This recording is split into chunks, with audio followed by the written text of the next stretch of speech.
Hello and welcome all my art loving friends. Today is a very exciting day because any day that you get to try a new sketchbook is a good day. I had Viviva request me to try this sketchbook and it's actually really unique. This is not like any of their other sketchbooks I've ever shown on this channel before. So let's get into it, let's play, let's see what we think. I'm excited. So it did come wrapped in plastic, but I already took that off because I wanted to check it out before I showed you guys because I couldn't wait. So this is A5 cotton. It is landscape, obviously, and there are 40 pages, so 20 sheets. It's 100% cotton paper, 140 pounds, but this reminds me a lot of the Cotty Fat Book or the little Cotty sketchbook that I have. I don't actually have the Fat Book myself. I've just seen other YouTubers with it. And the little Cotty one I have, I really love. It's very unique as far as the paper. So this sketchbook opens so that it is open on that edge there. It has a cover sheet that is super thin, just kind of like a super light cardstock maybe. And then you get into the good stuff. Can you hear the feel of this paper? Does that make sense? It's soft, it's lovely, it's handmade, and it's really thick. So this thickness is one of the major differences between this and the Cotty book, at least as far as feel. Because the paper has that same soft, fabric-y type of feel, just really nice. And you can tell it has imperfections in it, like there's a blob of something and some specks of other color in it.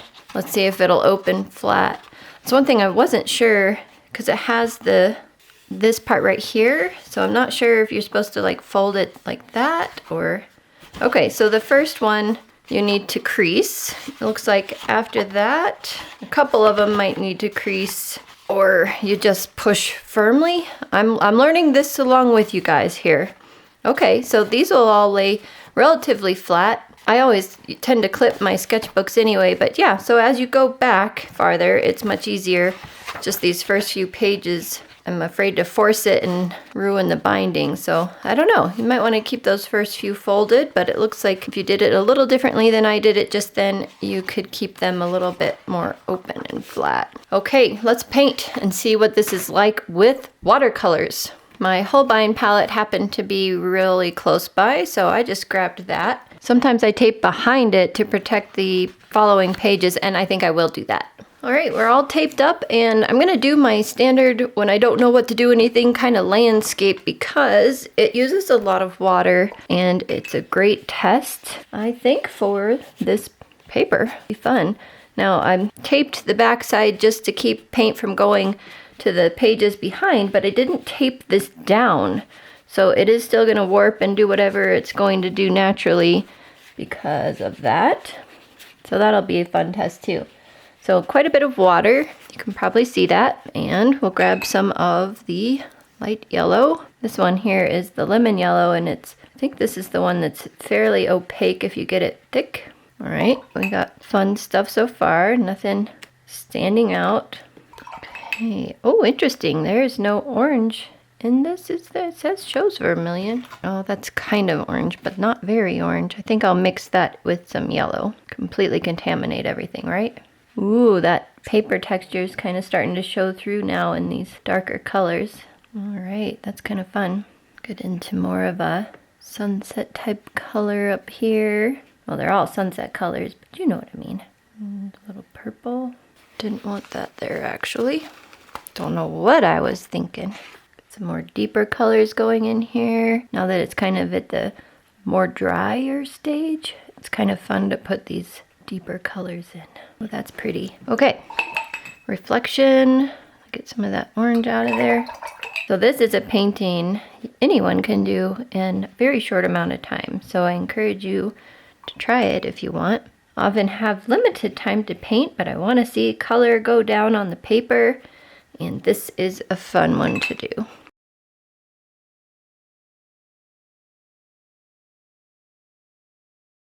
So this is a water reflection, so I'm keeping my strokes as horizontal as I can here, give or take. And no, I'm not usually afraid to do the first pages in my sketchbook. I usually just go for it. All right, now we need to let that dry, which will be fun to see how this dries. And then we'll do kind of a silhouette tree thing with the reflection. Actually, I think I might pull a little bit more of this pinky purple down in here real quick, because there is quite a bit over on this side. All right, we'll let that dry. This was taking a very, very long time to dry, and it's probably still not fully dry. It doesn't feel cool to the touch. It just feels like it's wet inside. I don't know if you guys can understand what I mean, but it's still very soft and pliable, as if you got a piece of paper wet and it's still slightly wet. But like I said, it's not cool to the touch, but I'm going to move on. I even got my heat gun out and went over it a couple of times just to try and dry it a little bit more. So if you're taking this sketchbook with you on a trip, be aware of that. I think the drying time is going to be quite a bit more extreme than we are used to. Trying to see which one is the indigo. We'll use this one here. This is one I can't replenish. This one was a gift from a student, and it's a very old tube of indigo. They don't make this mixture of pigment anymore. They make this one over here, which is slightly more light, fast according to the tube. So now I need to decide if I want to do mountains or what. I think I will. I'll do mountains. You know what I need to do though? One thing I notice a lot in students' work and other work I see online is that horizon line tends to get crooked, and it does look kind of funny. So let's see if we can't solve that with a piece of tape and get kind of sort of straight. Shall we get a ruler and see how good that was by eyeball there? 3 inches. Yeah, it's within a 1/16 or less, so good enough. All right, this will also be a good test to see how tape comes off of this. We're also gonna test the back side of this paper and masking fluid, so stay tuned for that. Ooh, look how nice it is with that indigo against the bright yellow. Love it. I'm gonna go ahead and take indigo over that flaw in the paper there because it was kind of obvious. It looked a little bit strange.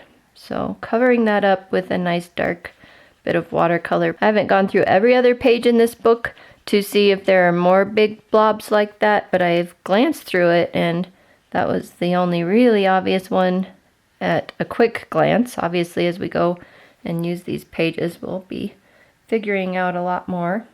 I'm gonna go ahead and cover that up as well. Pretty happy with that. I'm gonna lighten the color. Kind of did this in the wrong order, but I want a little mountain back here. It's a little bit lighter. And come back over the front, that one. Can't really tell that mountain back there is lighter. It's not a big deal. That one you can tell. That one worked well. And we'll do one more like that over here. Too much. Now, technically, you should let that dry before pulling this tape off. But I'm going to be a bad watercolor artist example and just pull it off now. Yeah, see, by being wet, it does pull the paper up. So that is proven. Proven! All right, so I'll let that dry and maybe give it some help with my heat gun, and then we'll pull it off. I think that's pretty dry now. I have a feeling this paper is still gonna have some issues taking the tape off. I think it's just so soft. Yeah, look. Ooh. Okay. Oh boy. Okay. Didn't like it at all. Oh yeah, don't use tape on this paper. So I even used the heat gun, but let me see if I get it even hotter, if I can get this off without tearing more of the paper. All right, that's working. Leaving some of the sticky of the tape on the paper, I think though. So we have some damage right here, obviously. We can fix that. Not really. Most of this will be covered by the mountain reflection, so it shouldn't be a huge deal. It's very pretty though. I like what the paper is making the paint look like. It's just quite nice. Now I'm scared to take the tape off the backside. All right, enough of that. We are going to wet this whole bottom so we can get these mountain reflections going on, and then we'll test the other things that I mentioned earlier on the backside. I think that's pretty low tack tape. It has been in the past when I've used it. It's come off pretty easily. So I'm curious, you know how you get sometimes the washi tape that isn't very sticky? That might be a better option. Yeah, so where the tape was, it is creating some problems with the paper. It's as if it did leave that sticky residue from the tape onto the paper. So the heat gun was probably why in that case. Just be aware of that. And I think I'll take some of this yellow, kind of just throw in there. And let's do maybe some bushes down here that are kind of on the shore. I have some paper residue on my brush. Paper or tape? Tape residue. Oh yeah, interesting. No heat on tape on this paper. I'm learning all this so you don't have to. But I do love the feel of this paper so far. This has been really, really pleasant to work with. It is not quite the feel of the Cotton paper, I think because it's thicker, but it has that same general like softness and enjoyability to work with. So that's kind of been nice. Yeah, we just have a little bit of weirdness where the tape was. No big deal. And I think we'll finish this up with some birds. Some birds in the sky just make a painting feel like it's alive. Okay, that's probably too many birds. That's all right. That's all right. All right, it's dry, completely dry. Let's see how this tape comes off. And I hope that I let it cool from using the heat gun enough that the tape sticky won't stick to it. I don't have a lot of faith. Oh yeah, it's ripping the paper. Okay, so since it's ripping the paper anyway, let's leave this on as a border. We might as well. And I have masking fluid. Now this is the masking fluid. I use it in my classes. It's the PBO drawing gum. It is almost empty. So I also have this Winsor & Newton art masking fluid, which kind of needs shaken because it has dye in it that is very much separated, but if you shake it, it becomes very air bubbly. My new word. Anyway, we'll try both of these brands, and I'm pretty sure they are going to also rip the paper, but we need to test that out, don't we? So I used a rubber masking fluid applicator. It's called a color shaper, and I put some of the PBO masking fluid on it and some of the Winsor & Newton. Thought it would be great to test both brands, like I mentioned. So we are just kind of sketching with the masking fluid. I'm sketching a little vehicle and just leaving some bright areas where the headlights and the windshield are, and maybe a little bit of glints off the hood and the grille and the bumper. Now we have to let this dry naturally without heat. Otherwise, it will just stay permanently. You don't ever add heat to masking fluid. All right, they are fully dry, and I'm gonna do this fun loose method. I haven't done this in a really long time. Very excited for it. So you could tell that's supposed to be a vehicle. And then take a concentrated bit of your color and you drop this in. Look how Holbein spreads on this paper. I mean, I'm sure it spreads on other paper too, but, and this is really fun.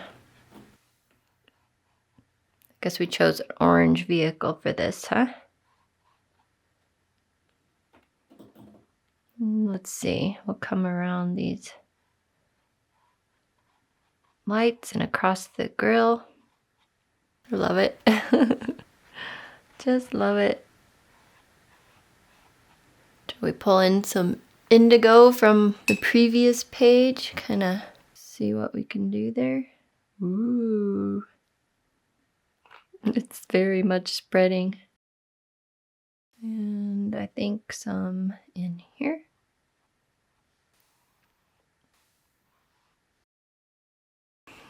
That's fun. All right, we will let this fun little adventure thing dry out, and then unfortunately it has to dry naturally because of the masking fluid, but then we can test the masking fluid and see if we can even get it off of there. That could be interesting. Add any final touches we might want. I think I will prop this up with this water brush so it's not, and maybe this lid. Don't want it to be fully droopy there when it's drying. Actually, I see something I want to add real quick right now before I let it dry. Oh, that's too much paint. That's okay. Okay, perfect. So as this is drying, it's only been probably a minute, maybe two. I am seeing a couple things I want to address right now while I have little bit of wetness and working time. So we will do that real quick because I don't want it to fully dry before I get that in. Pretty much it will probably make these tires a little bit more obvious as it's drier, but we'll see. This might be enough. They're kind of crooked. Maybe we'll straighten them out a bit here, make them even looking somewhat. So it has been at least a half an hour, and that's the challenge. This is still not dry, so I'm sitting here trying to go like this and get some airflow to it since I can't use heat, and let it dry. And it did pull the coldness through to this other page. It did not affect this other page. The water did not come through or anything like that. But as with any type of cloth type of paper like this, it lets the coolness of that water come through. So I suspect that if you used super, super thick water, maybe it would come through, but I doubt it. It kind of does feel like it has something in between the pages, you know, that maybe will help protect it, but it's going to be a century before I can take the masking fluid off. So I'm just gonna keep sitting here doing this. Are you tired and dizzy of that yet? Until it is fully dry, because I know this paper with the tape experience tends to want to rip, so I want to make sure it's 100% dry. All right, I think it's like 5 minutes later. I'm just impatient. However, I've been flipping it like this the whole time. So I do feel confident that it's as dry as it needs to be. To be safe, I have this, I don't know if that's safe or not. I just don't want to use my hands because that puts even more pressure on the paper, and this kind of pulls at the masking fluid a little bit better than my fingers. So this is basically a masking fluid eraser, or it's very similar to rubber cement eraser. So let's try the Winsor & Newton first and see if that will come off. No, it's tearing the paper horribly. Okay, so no masking fluid, at least not Winsor & Newton. Let's try the PBO. Trying to be so gentle. Nope, it tears the paper. Dang it. The masking fluid on this may just have to stay on it forever. Okay, so what if I do what I said I shouldn't do and use my fingers? Boy, it is a little softer on the paper, but nope, still ripping. Okay, well, it's such a cute little painting as well, but we knew this might happen. Well, I knew this might happen. This is why we did this experiment, so we could learn what we can and can't do on this paper. It's just beautiful, soft, wonderful paper, and look how the paint sits on it and in it. It's absolutely gorgeous. Just don't use tape and don't use masking fluid because it's a very enjoyable painting experience. Probably just work on my own time here, getting some of this off without fully ruining the paper, which is pretty tricky. It just means I have to kind of pull it off in the line that it's put on, but boy, this could take some time. So I will work on that and show you what it looks like afterwards. We'll probably have to do some touch-ups, or we may not worry about it because it didn't really let the paint go over it here where it ripped without being quite obviously different. All right, I did my best getting the masking fluid off. You can see that it made a bit of a mess here and there, but some of the Winsor & Newton masking fluid came off without any trouble. Here, the grill, this line here, part of that line, but then some of it had issues and the whole headlight part of it had issues. So definitely wouldn't trust any masking fluid on this paper. But look how pretty the paint looks like I just mentioned. And I went ahead and tore off the border without using the heat gun because you can see this is sticking. Here, let me zoom you out. This is sticking to this page because when I used the heat gun, it left the adhesive of the tape on the paper. So now it's sticking to this front page every time I close the book. So you can hear it. So I did not want to use heat on this to get the tape off, which meant the paper ripped, and that's okay. It looks fine. It's just a cute little vehicle. I'm still in love with it, even with all the rips and tears. I think it's adorable. And I am really looking forward to painting in this book again because I love how the paint looks on it. Now that's Holbein, and I only tried Holbein, so I'll be trying all my other brands just to see how they work with it. I'm sure it's going to be lovely. I did find my Cotton Sketchbook to kind of compare. These are both products that are made in India, so I imagine the paper is probably going to be pretty similar. They have that exact same feel, like that lovely cloth feel, but I would say the Viviva, I said exact same feel, but yet I'm wrong. The Viviva one is a little bit softer. This one has a bit more of a coating on it, and I think I have used masking fluid on this one successfully. Have I? I'm not sure if I've ever tried. I think I've used masking fluid on this one. Maybe there. This I don't think was masking fluid. I think I used a gel pen. Maybe I haven't used masking fluid on this. Yeah, this I think was masking fluid here, and that worked fine. So I have used it on this, just not much. I adore painting on this Cotton sketchbook paper, and this is the 100% cotton smooth 210 GSM, and I suspect I'm going to love this Viviva sketchbook just as much. Just look at how pretty. Just the paint interaction on this paper is lovely. The way it shows this beautiful texture, and oh, I just love it.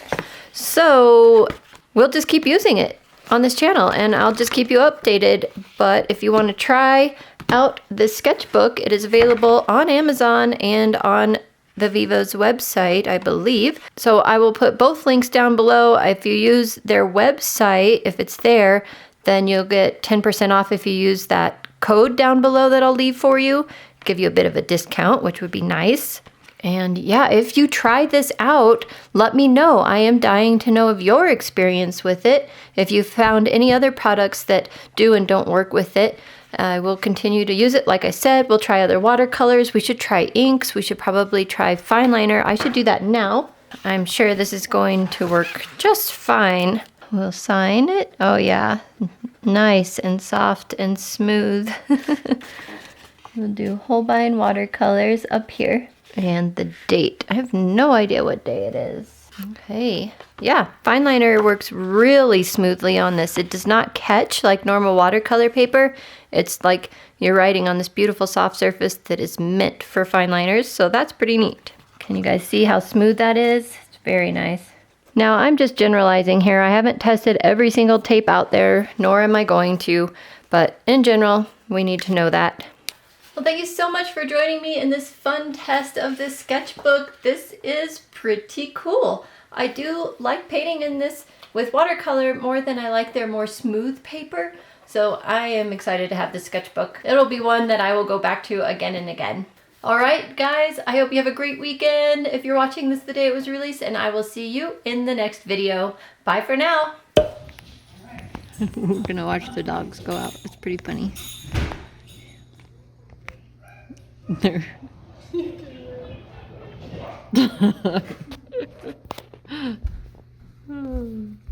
Oh, jeez. It's a good thing Steven made that run. Right? They have very much fun with that. Bailey's like, are you coming? Right?